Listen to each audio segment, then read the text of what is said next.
You're watching The Experience, Comic Culture and Sales, streaming live daily to Facebook, YouTube, Twitch, and Twitter. So, just to do my take on something real quick, I was just talking with producer JD, and we were talking about all these things on Netflix. I made a list last night, just looking through the front page of things that I've been meaning to watch on Netflix, and I haven't had a chance to. And just to give you the list, they've got the movie Bullet Train, which I haven't seen yet, but I want to. They've got the show Inside Man, which is a Stephen Moffat guy, the guy from Doctor Who and from Sherlock. And it's got David Tennant in it and Stanley Tucci. I'm assuming he's cooking Italian food somehow. I don't know. They've got Wednesday, which I haven't had a chance to watch yet. They've got the movie The Pale Blue Eye, which JD says is only worth watching if you really want to get angry about how bad a movie can be made, but still kind of interested. They've got the second Enola Holmes, which I got about halfway through. I need to finish. They've got that movie, the TV show Kaleidoscope, which is supposedly in whatever order you want to watch it other than the ending. They've got Warrior Nun, which they've already canceled, but I kind of still want to see it. They've got The Recruit, which I didn't even think about until JD just mentioned it to me and described it as what if a Tom Clancy movie was a comedy, or a series was a comedy, a dark comedy. And the one I just started last night, Treason, with Charlie Cox, Olga Kurylenko, Ciarán Hans, Alex Kingston. I mean, it's a great cast. I've got one episode in, and I'm going to talk about it next week when I finish it. But that's just a ton of stuff on Netflix, all of which has come out within the last month or so. And no one's talking about much of it. I mean, they talk about Wednesday, but the biggest thing they were talking about was, was it going to get a season 2? Was it getting canceled? No one's talking about Sandman anymore, even though there's, it's supposed to be moving forward. So why is it? Why is it we still talk about Moon Knight and all this other stuff? And it's because when it's stretched out over 6-8 weeks, it becomes part of the zeitgeist. When it's on, everything is just dropped out there and you watch it real quick, the whole word of mouth thing just dies out so quickly. So I think, Netflix is in trouble. It doesn't have the numbers it used to have. It doesn't have the attention it used to have. And I think that's because they're just blowing through this stuff and it's not being able to build up any word of mouth. I watched The Witcher Blood Origin the other day, did a show about it, and absolutely no one is talking about it now. And it hasn't been out that long. I think it dropped on Christmas Day. It's the 12th of January. It's 2 weeks old now, or a little over 2 weeks, and no one's talking about it. Or if they would have dropped it out one episode at a time, it would have started on Christmas Day. We'd still be talking about it and still being buzzed, still buzzing about it. I think that's what's killing Netflix, is they just shoot their wad and we forget about it. Stay tuned for the Dan Wickline Show.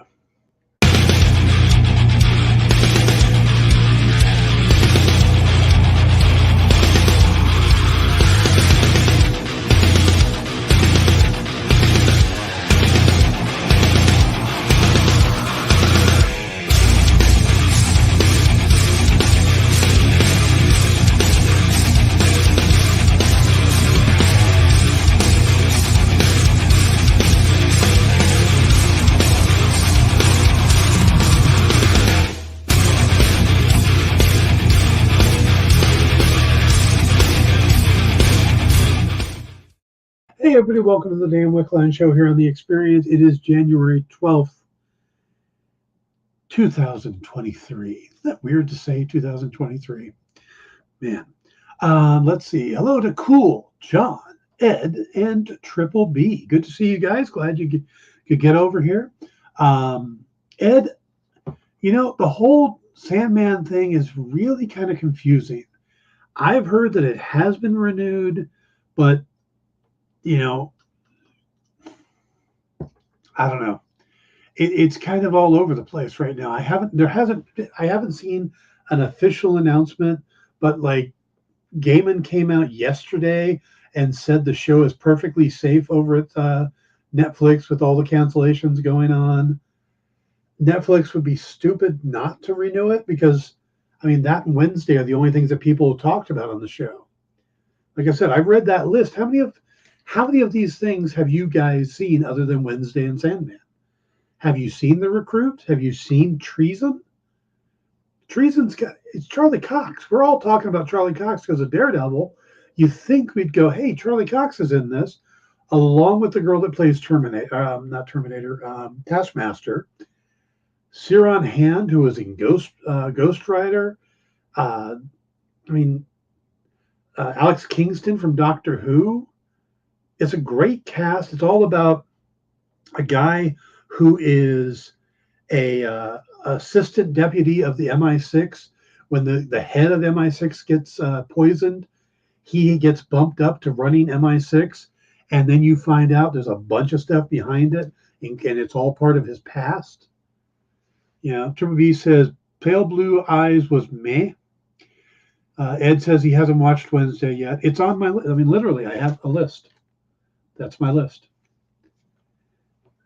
I'm gonna just start running it during the studio here during the day when I'm working, and just go through these things because otherwise I'll never catch up. I don't have time to sit down and watch, and when I do, I tend to do it while I'm crocheting stuff, and then my head is usually down while I'm doing it. So, but we're definitely going to get into that. But all right, so yeah, I think Netflix really should get rid of the binge watch model and drop all at once, even though there's a lot of shows that I love to binge watch. The first thing I ever binge watched was on Netflix was my two first binges were kind of weird. For the stuff that I cover, it was Marco Polo, which I didn't even know what binge watching was. I just turned it on and didn't go to sleep that night. And the second was Mozart in the Jungle on Amazon Prime. Let's see. JD says, that's a more accurate description of my opinion. It was beautiful. The guy playing Poe was fascinating to watch. Bale was meh. Story was meh. Pretty but boring. Not a few girls like that. Okay. You know what? I will watch The Pale Blue Eyes or The Pale Blue Eye, and we can have a conversation about it. We'll bring Kyle in, who's supposedly he's a big Poe fan and works for the Poe Museum. So we'll bring Kyle in. We'll have a discussion about it. But let's cover a few other things. It's gonna be an interesting day today, topic-wise. Gonna hit the news. We're gonna talk about the latest episode of The Bad Batch, and I was gonna save this for next week, but I think I want to jump into it. We're gonna talk about the season finale of Willow, and should there be a season 2? I am definitely gonna watch Wednesday, Triple B. So, all right, let's see. The biggest piece of news has to be, and this is the only news that we're really covering. I mean, okay, besides Lisa Marie Presley going to the emergency room, possible heart attack, we're praying for her, but that's not really pop culture news. That's not really the stuff that we do here. But this having to do with the upcoming Flash movie. According to Deadline, after pleading not guilty to felony burglary charges in October, the Flash star Ezra Miller has entered a guilty plea for a lesser charge of trespassing after being accused of stealing 3 bottles of liquor, gin, vodka, and rum, from the pantry of a Stamford, Vermont neighbor's home, basically. Now, right there, you have to question this guy's judgment. He took gin, vodka, and rum. Where's the scotch? Where's the whiskey? Why are you taking... Nobody likes gin. Gin is a horrible alcohol. Nobody likes it. Vodka, you got some potential. Rum, you got some potential. But it should have been scotch, vodka, and rum. Or just scotch. But, Miller's change of plea hearing is this Friday. The actor, who's repped by Lisa B. Shellcrott, has submitted a notice of plea agreement with the Vermont Superior Court Criminal Division to have counts 1 and 2 of burglary and petty larceny waived. So what does this mean? Well, it pretty much takes everything down to misdemeanors, and he's going to pay a fine. He's going to pay about $692. And the actual penalty for the crime he's basically admitting to is imprisonment not more than 3 months or fined no more than $500 or both. And it sounds like, on top of it is the 192, which is probably the cost of the alcohol. I mean, if you had to guess, probably the cost of the alcohol and any damage he might have done to the house or anything. So, what he could have got was 25 years for breaking into the house. Yeah. So this sounds like it's that first step in the Mea Culpa tour and a chance to get back into the good graces and possibly get back into doing more of the Flash. Now, there's been rumors that that industry insiders are saying that the executives at Warner Brothers, which of course is already sounding like a bunch of BS, are thinking of keeping him around after the Flash if it does well. Now this is a wild ass speculation theory. I just threw that at JD, so I don't think he has the donkey ready. But my theory is that a lot of this news that's coming out, all of this stuff that's painting Gunn and Safran in a horrible light to the fan base, I think it's coming from people who didn't get the job. Because all of this stuff is coming out, and Gunn is coming out almost immediately going, that's not true. That's not true. This isn't true. And he always sets the record straight. So I really think it's just them jumping on to, beat him up. And they're going to Variety and stuff to do this. So, and it has to be somebody well up, high enough up. But most of the stuff that's come out hasn't necessarily been true. I don't know if it's necessarily Snyder fans, because I don't think there are anybody who's a Snyder fan that's that high up. And I doubt it's Snyder. So Jay says, reboot it all or don't reboot it all. See, the only problem with that is Gunn has Suicide Squad and Peacemaker, which were successful, and he wants to continue. So already supposed to be a season 2 of Peacemaker. There's another series he's working on right now. So they don't necessarily want to do those, reboot. And then you've got Peter Safran, who was executive producer on the Pacemaker and Suicide Squad, and also on Aquaman and stuff like that. So it's really a mess. Now, we're supposed to know what they're doing, at least get an idea of what they're doing. So hopefully by the end of this month, we'll get a better idea if it's going to be a soft reboot, a full reboot. Is it going to be like a Crisis on Infinite Earths thing where a handful of the actors are staying and a handful are going? I don't know. At this point, your guess is as good as mine.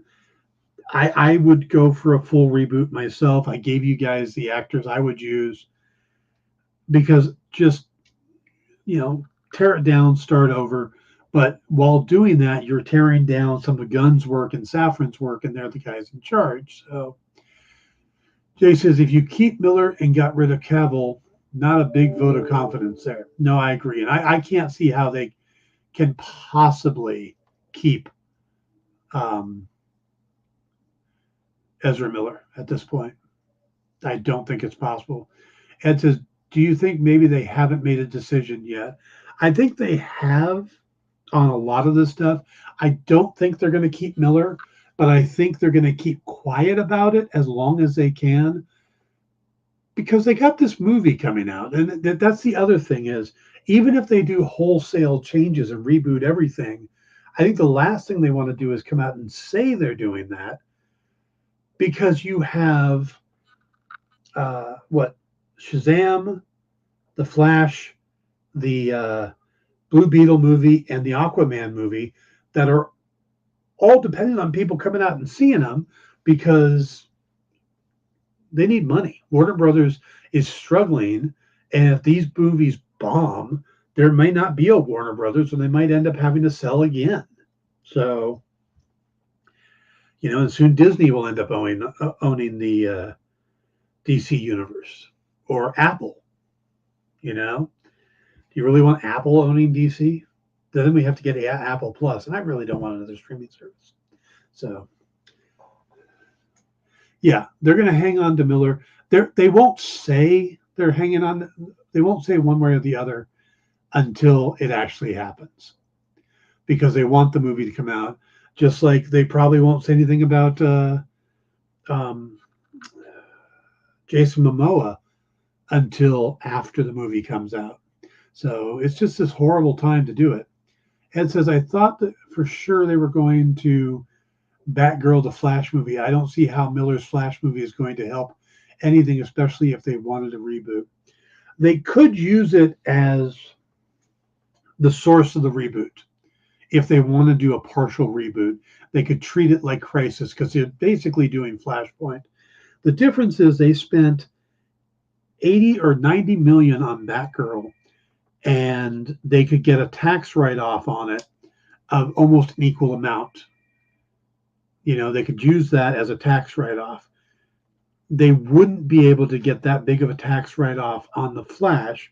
Plus, they watched the movie and said, okay, this is going to make money. They didn't see Batgirl making money.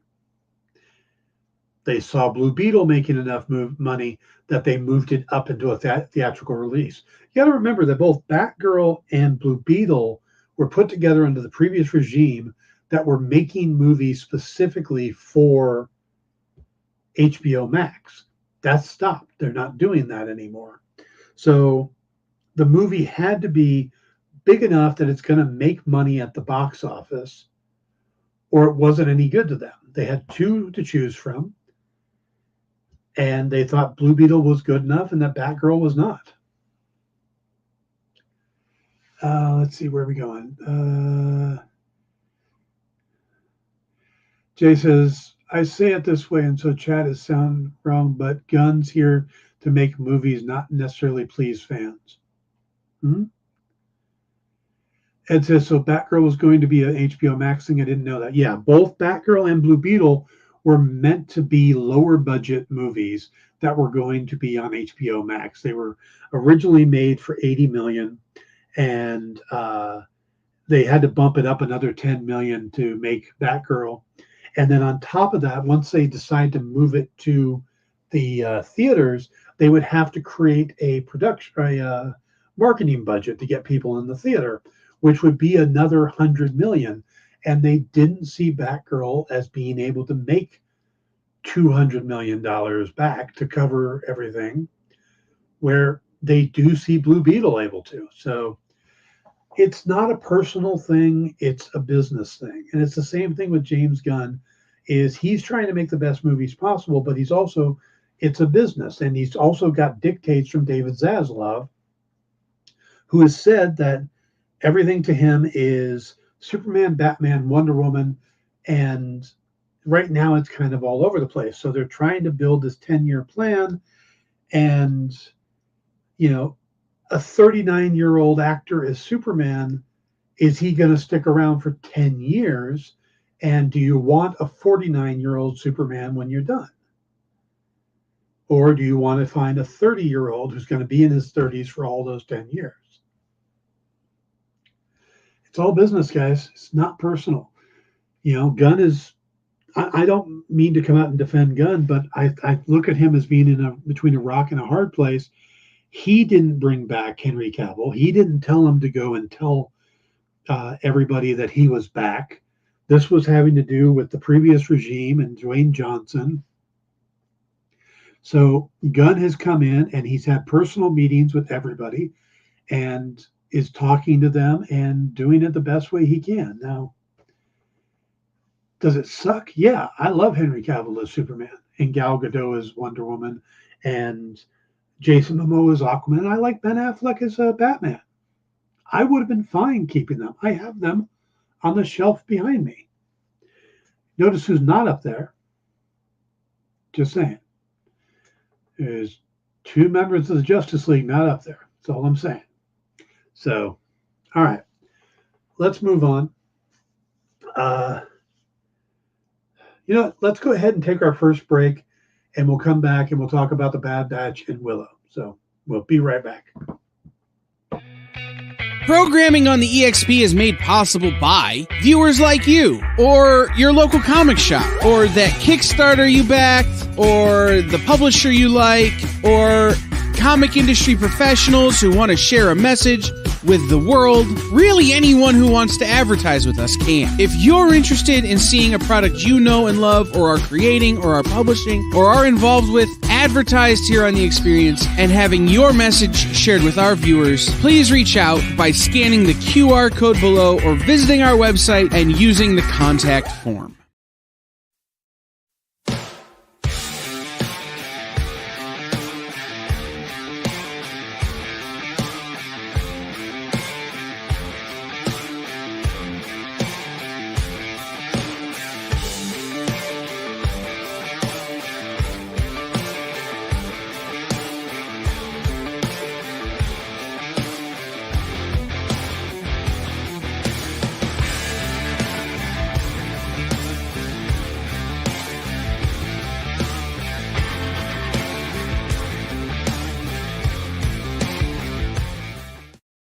Imagine being at a convention and going to an interview panel that's just for you.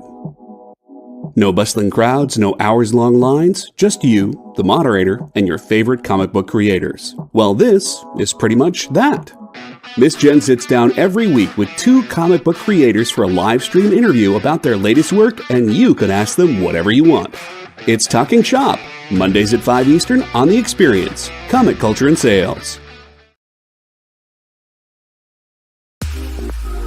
You know how when you go to Comic-Con, after Comic-Con, you go to the hotel bar, and there's a whole bunch of people playing music and dancing, and you've got Pikachu and Lara Croft Tomb Raider doing the cha-cha slide just down from Deadpool and Batman and Wonder Woman? That's every Saturday night over on the Experience Twitch channel. Join Taji Beats for the EXP Dance Party, exclusively on Twitch, twitch.tv/the_EXP.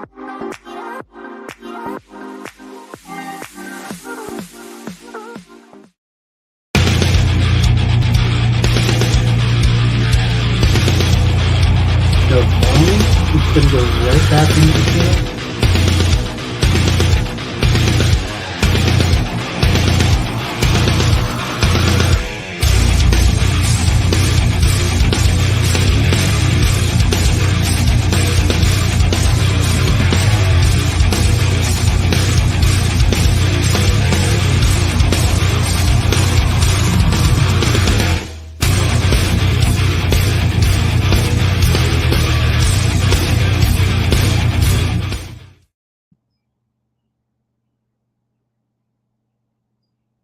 Hi, Dan.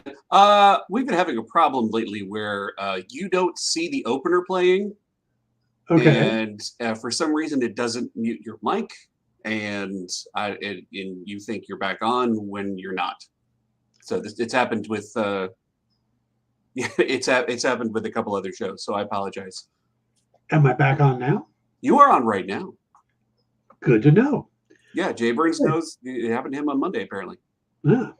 This would be a good thing to talk about prior to the show instead of us talking about movies instead. I mean, people love seeing how the sausage get made this era. True. Ed says it happens to Rex almost every show. That glitch again. Hot mic, weird. It did that to me on Monday. Okay. Yeah, I thought I was back on. So, okay. So, again, great lineup today. I'll get caught farting with hot mic. Fair enough. So, what's in the box? Space Cadets. Feel like there's something else I'm missing. Some good stuff. Yeah, JD? Oh, I was going to say that we do have, I think, Nerd Killer Warfare should be on tonight, or they might have moved it to a different day. It's normally on Fridays. It's on Fridays now. Okay, yeah, then it's just that we are going to have Mint Hunter comics on Thursdays eventually, but they're still on just Tuesdays right now. Right. So they're still figuring things out. So, all righty, let's get into. You know what? I was going to talk about the Bad Batch, and we should. They had we'll talk about it briefly because I do want to cover the Willow season finale a little more in depth. But so this week's Bad Batch was an interesting one because it only had one member of the Bad Batch, and he's not a member anymore.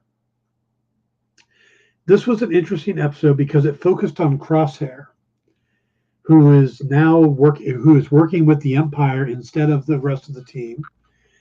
He turned against them in season 1, but it was nice to hear a little more background on the character, to get a little more story about him and the things he does. Plus, we get the return of Commander Cody.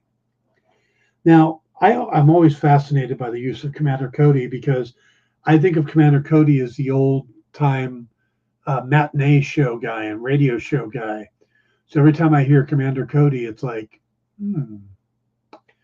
that's not the Commander Cody I'm thinking of, is it?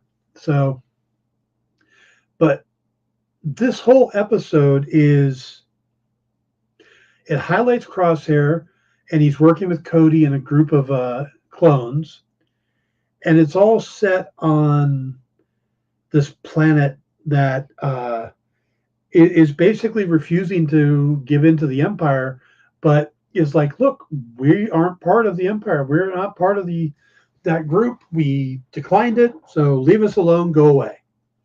And they sent a mayor or a minister or mayor to run the planet, or governor, and they're like, no, and they took him hostage. So the the Crosshair and a group of clones get sent in, and it's a really good action episode. Seeing the clones work together, it's a very good military episode.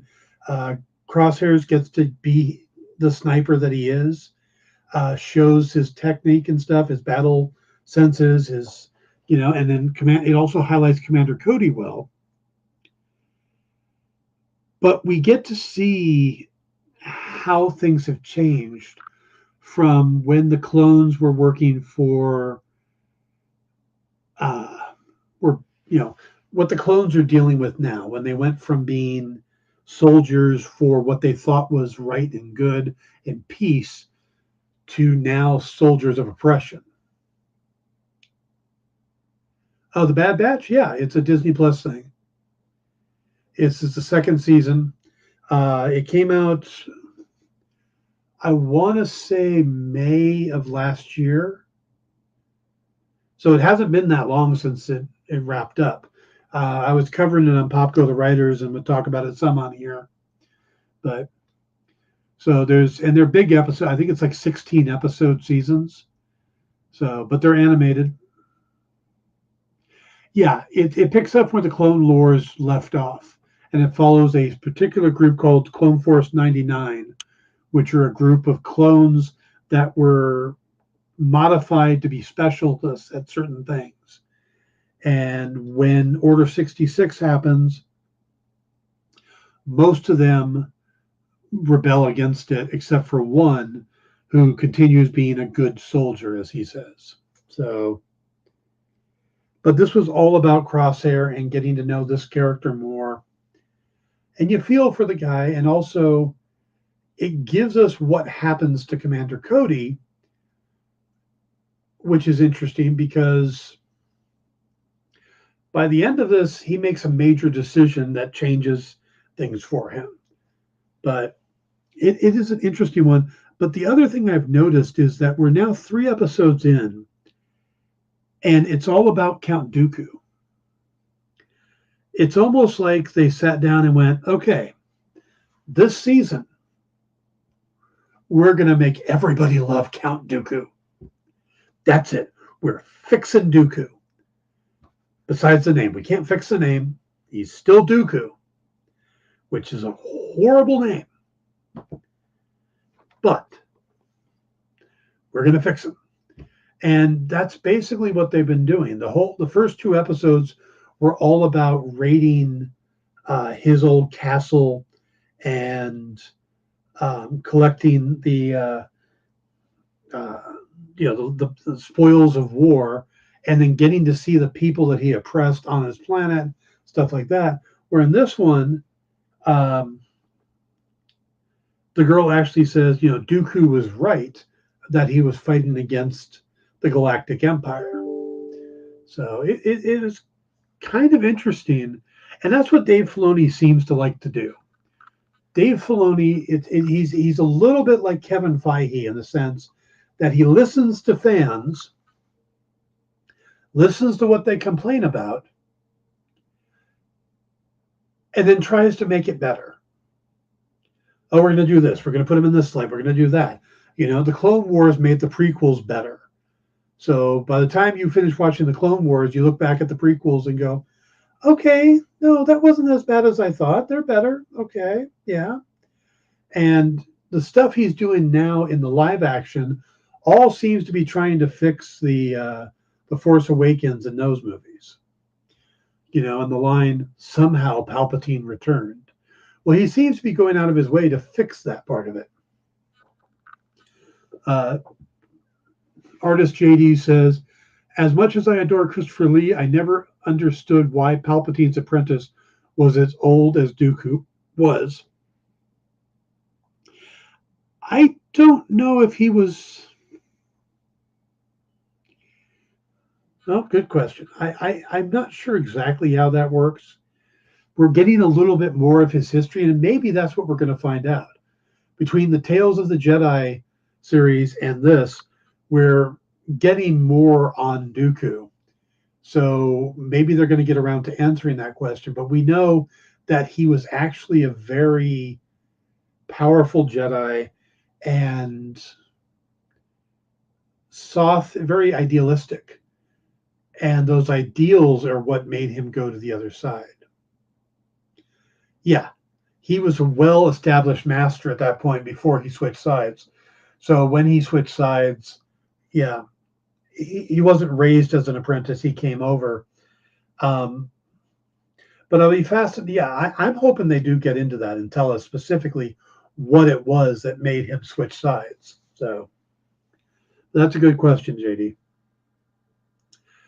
Overall, it's just a short episode, but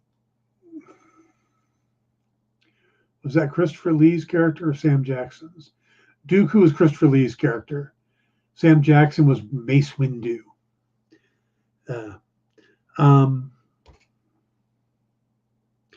Who got his ass kicked by Yoda. Bringing Christopher Lee in to play Dooku was pretty brilliant, but I do love the fact that they made a lightsaber that worked towards what Christopher Lee already knew, which was fencing. So Christopher Lee's fighting style was a variation on his ability to fence. So they didn't have to teach him new moves. He already knew them. And that's why his lightsaber actually has a curved handle and stuff like that, so that he could do these moves more easily than you would with, a typical lightsaber. But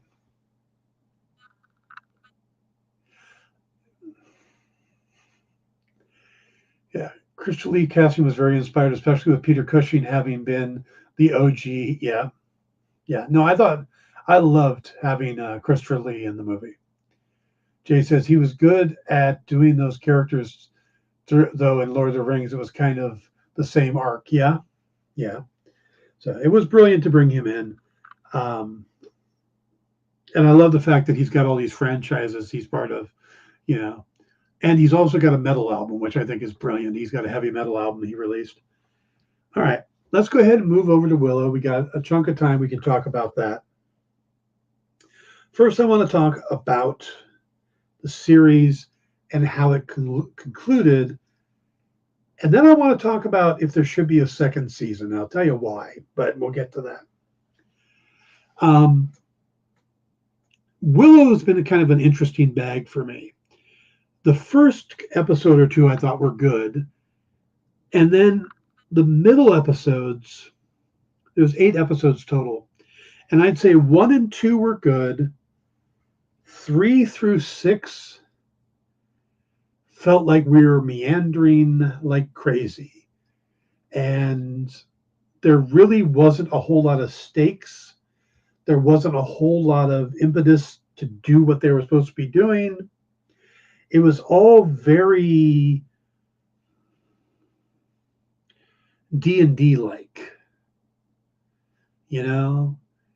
You ever play D&D and sometimes you sit down and you play and you spend an entire session that doesn't move the overall story forward, but you spend a lot of time hanging out in the town, getting some new gear, making some new friends, maybe a little side quest, stuff like that. That's what 3 through 6 felt like to me. Side quests and things that didn't really matter. And they did. I mean, we found out more about what's going on with Mad Mardigan. We found out more about Borman and about Grayson. They did develop the characters more, but there wasn't a whole lot of things happening. You know, you'd go through an episode, you'd be like, well, they had that one fight scene, and the rest of the time they were sitting around talking or complaining. A lot of complaining.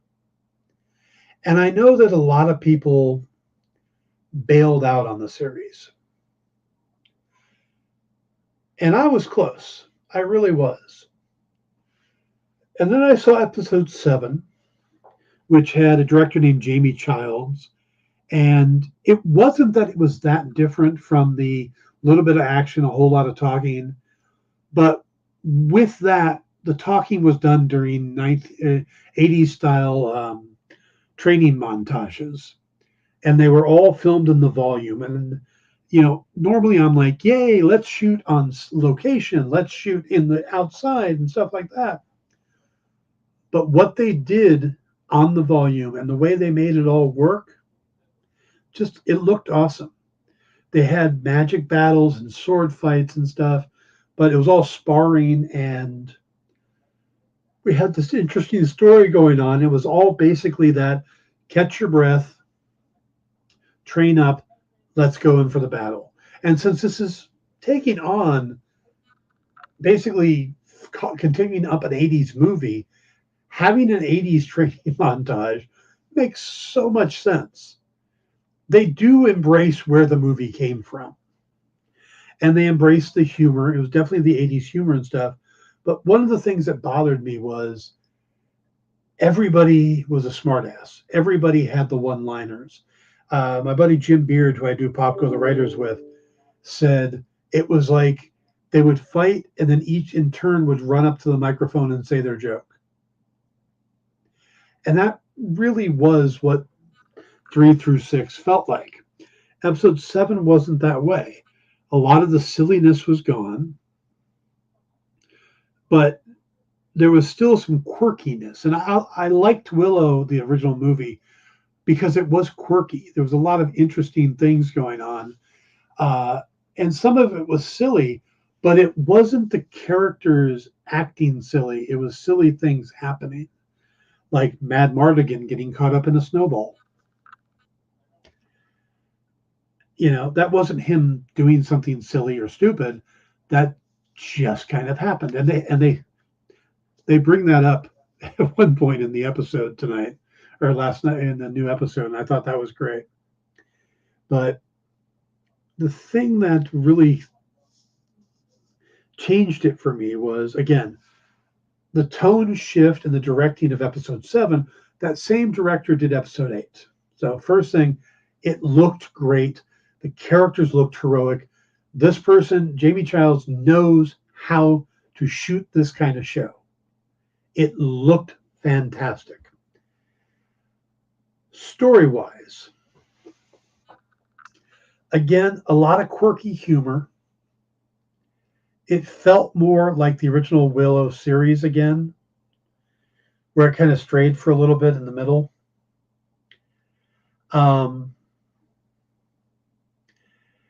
There were some great lines. Borman really jumps up here. There's a moment where he's about to single-handedly take on an army of people. And his battle cry before going into the battle, before running into this group, where it's pretty much you think he's going to die. And he says, "All right, who brought the butter?" And he ran in. Who brought the butter? Now, I don't know about you, but my mind went to Last Tango in Paris and what's his name? Played Jor-El in the original Superman movie. Marlon Brando. Marlon Brando looks at the girl and goes, "Fetch the butter." Yep, that's where I went. And if you see the scene, it's probably what he meant. Then again, earlier in the episode, he pretty much asks two people to if they want to make out, and because they're all about to die. So his character grew on me so much in this show. I thought he was kind of silly, but he and the Graydon character both seemed like just add-ons, and they turned out to be great characters. Kit, finally, I got to the point where I like Kit. There's a nice twist at the end of episode 7 that carries through into episode 8 that gives us a bad guy we didn't expect. And there's a lot of heroic moments. People get their chance where instead of running up to the mic to make the joke, they run up to be the hero. And a lot of the things they do, a lot of little side quests and stuff, pay off. So if you strayed and just bailed out in the middle, it's worth catching the ending. 7 and 8 are worth it. So, all right, we're going to do a quick break. We'll come back and we'll talk about, does it deserve a season 2, why I think they're talking about it, and my thoughts on it. And hopefully JD will tell me when we're back. So be right back. Why was Princess Zelda sad after watching a bunch of YouTube videos? She couldn't find the link in the description. We'll stop if you subscribe to our YouTube channel. It's super easy. Click subscribe and click the bell when you do. And thanks for supporting the EXP. Comic Collectibles is here for you every Wednesday with AR Comics for 2 very important reasons. To sell you rare, one-of-a-kind comics that you'll love, and to confuse AR with old man talk. You see, Rex and John are, how should I put this, ancient as the roots of the mountains. So every week, Rex and John fill in AR in yet another area of pop culture that he missed because he's too young, just didn't have the time, or just really doesn't care about. It's a real public service they provide. Come buy some super rare and unique comics, while old men explain long-dead sci-fi shows to a younger man making that confused puppy face. Every Wednesday from 6 to 8 Eastern with Rex, John, and AR Comics. Comic Collectibles on The Experience. Comic culture and sales.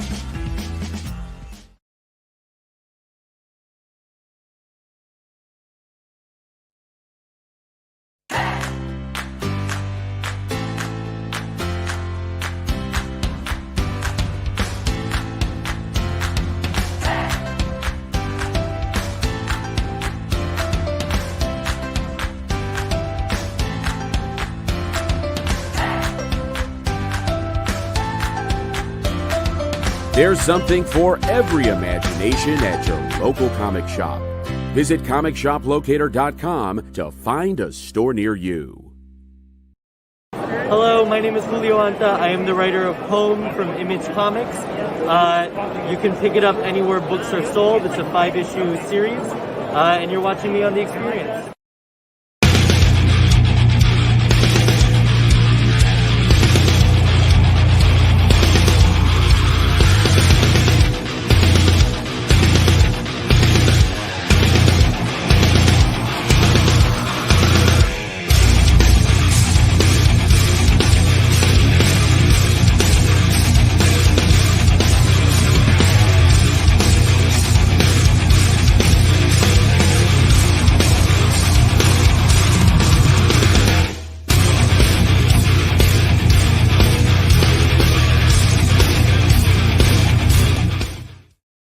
Hey everybody, welcome back to the Dan Wickline Show here on The Experience. Remember to hit the like and thumbs up buttons and all that stuff. And remember to subscribe, especially on YouTube. We've got a big thing coming up. I'm hoping we're going to be announcing that soon. Just working out all the details, in which case you are definitely going to want to be part of our subscriber list here on YouTube. Ed asked if we have any updates on the Jeremy Renner condition. I have not heard anything recently, but everything I had heard up until today has all been positive stuff. So I don't think he's gone home yet, and it's probably going to be a little while longer because he got jacked up. But he's still recovering, and I haven't heard any negative turns. So, but if I get anything new, I will let you know. All right, let's talk about why I think they're talking about doing more Willow. Because they tell us they are. It's subtle, but it's interesting subtle. It is a little ballsy too. It's is ballsy subtle a thing? Can you be subtly ballsy? If that is a thing, they do it. And what happens is you get the clear-cut ending. You know, those that survive are standing together. They're about to head home. They all get their little jokes and stuff in, and we see how they're doing, and they head off. And they could have ended the show right there and said, okay, we're done. And if we want to do a season 2, great. But, you know, we're clear in case we don't. But that's not the final scene. Then they show us a character who we didn't think made it, waking up in a very unpleasant place. Subtly ballsy, yes. You can definitely borrow that. Wakes up in a very unpleasant place, finds someone who doesn't appear to be who they appear to be. How's that for vague? And then basically calls them out to help in a very bad way. And it's like perfect setup for season 2, you know? And it's like, okay, so you're thinking of season 2, but if you've watched the show, you know that it starts with the book opening, and we see the turn of the pages, and the closing credits are always pages in the book, and it's usually over some cover of a rock song that you're like, this doesn't seem appropriate, like Metallica. This episode happened to end with an actual Dire Straits version of Money for Nothing, which seems really weird because they sing about MTV in the first line, and that doesn't fit the fantasy motif, all I'm saying. But then once the credits are over, they close the book. They take the book and they put it up on the shelf. And when they put it up on the shelf, you see there's a bigger book to the left, and that seems like, okay, maybe that's the movie. It's taller, but not as wide. And then you realize that the one they're putting back on the shelf, the one that we've been reading, is volume 1 of 3. So there's a set of 3 volumes up there, and they're putting back the first of the 3. So in a way, that's them going, we're doing 3 seasons.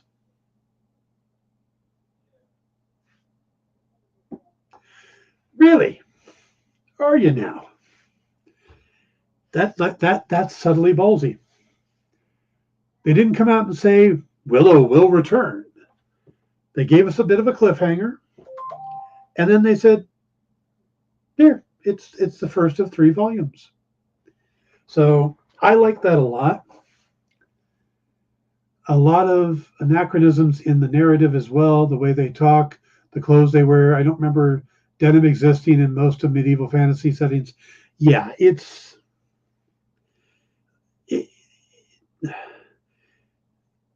there was a continuity editor, they were high most of the time. Or they didn't care. But, all right, so should Willow get a second or even a third season? My first answer is hell yes, because we don't know what happened to Mad Mardigan. I want to know what happened to Mad Mardigan. They were supposed to have him in near the finale, and there was a part that he should have shown up. We get a voiceover that's probably Mad Mardigan, though I don't know if it's Val or it's. I don't believe he can speak well enough. And they use, like in Top Gun, they had to use a computer to simulate his voice, even though he was talking. They had to use a computer to simulate it. So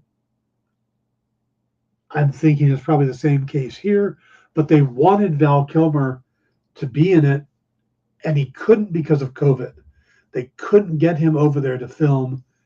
So that's why we have Christian Slater in there as a friend of Mad Mardigan's. We have Borman in there as his former squire. So there's a ton of Mad Mardigan references in this show. But we don't know what actually happened to him, where he is now or what's going on. And I want that paid off. I want to see what happened to Mad Mardigan. Okay? The characters are motivated by him. They're connected by him and Allura. And I need that paid off. So yes, I absolutely, from that point of view, I absolutely want a second season.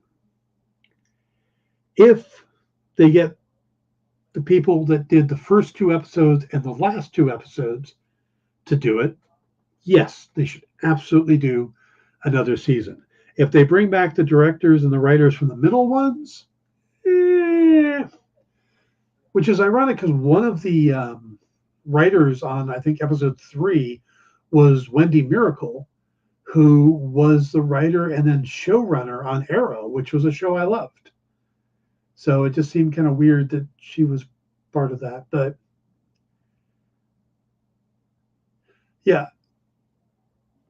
yeah, I would like to see that. But let's look at the facts. How well has the show been received? Now, there's the aggregate group, streaming aggregator, the guys that watch the numbers, called Just Watch. And they say that Willow is the 3rd most streamed television series across all platforms in the United States during the week of December 5th to December 11th. So it got a lot of great hype in the beginning. It was the 6th most streamed television series during the week of December 11th and to the 18th. And it was 6th during the week. So after its initial thing of being 3rd, it was 6th for a couple weeks, and it bumped up to 5th in the first week of January. So it lost a chunk of people, but it didn't lose as many as we think. And if you look over on Rotten Tomatoes, it has an interesting response because critics, 85% rated it good. But do critics watch the whole series? Do they watch part of the series and create it? I know that they sent out like all but the finale to a lot of people. So maybe they're just looking at 85%. But so 85% positive from critics. Fans, the audience score is about 54%. So 54%, that's not great. Yeah, and it's usually it's very common. Rarely do you have somebody who writes all the episodes. You have somebody like James Gunn who wrote all of Peacemaker. You usually have a showrunner who controls the theme and stuff of a show, and then you bring in a writer's room, and they split it up and they write in pairs, and then you get directors usually come in. They in most cases on a series like this, they do twos. So you have one director come in for 2 shows, and then he goes off and he's editing those 2 shows, and the next director comes in for 2 shows. And I think that's what they did on this one. It was 2, 2, and 2 until I have it here. It was in the middle, though. They had a different. Stephen Wolfden did the first 2. Debs Patterson did the second 2. Philippa Lowthorpe did the 3rd or the 5th and 6th, and then Jamie Childs did 7 and 8. And then writing wise, Jonathan Kasdan was the showrunner, and he wrote the pilot episode, and he co-wrote episodes 7 and 8, which again were the best ones in my opinion. They had other writers working on the other episodes. Hannah Friedman worked on 5 and co-wrote 6. Wendy Miracle and John Beckenstaff did the 3rd. Bob Dolman did the 2nd. So you get a lot of different people coming in, but they're all working from that overall group, or from it's the director's name is Wolfenden. So it's Woolfenden. And he was like the 3rd director to come in for the pilot. They had 2 other people that were originally going to do it. And one left for, I'm not sure the reason. Let's see, John Chu was directing the pilot episode, and he ended up bailing. Then they brought in Jonathan Entwistle, but he ended up not being able to do it because of delays. And then they ended up bringing in Stephen Wolfenden. And I wonder if Jonathan Entwistle is any relation to John Entwistle, the bass player for The Who, because Entwistle is not a very common name. So, but yeah, so I think they're set up to do a 2nd season. I don't know if the fan reaction is there. So we're going to have to wait to find out. But I think Disney probably will do a 2nd season, but it's not a guarantee. There's no guarantees in this world. So, all right, guys, we are going to wrap it up there. Remember to hit the thumbs up and the like, and please subscribe, especially if you're here on YouTube, because you're going to want to be part of the big thing we got coming up. And stick around. We have What's in the Box and Space Cadets coming up. So you guys are going to want to see that, and I will see you all next week. By the way, we have Philip Kennedy Johnson going to join us to talk about James Bond on Tuesday. That should be a great interview. So see you guys next week. Have a good one. Do you remember what it was like when you were a little kid and you got a letter in the mail? Now imagine that letter was filled with information about your favorite shows, pop culture questions, links to things you're going to want to see later, and even sneak peeks at upcoming programming here on The Experience. That's what the EXP mailing list is. Every week, we send you sneak peeks, information, and all of the relevant links for all of the shows you want to see. Sign up now on our website or scan the QR code that's on your screen right now.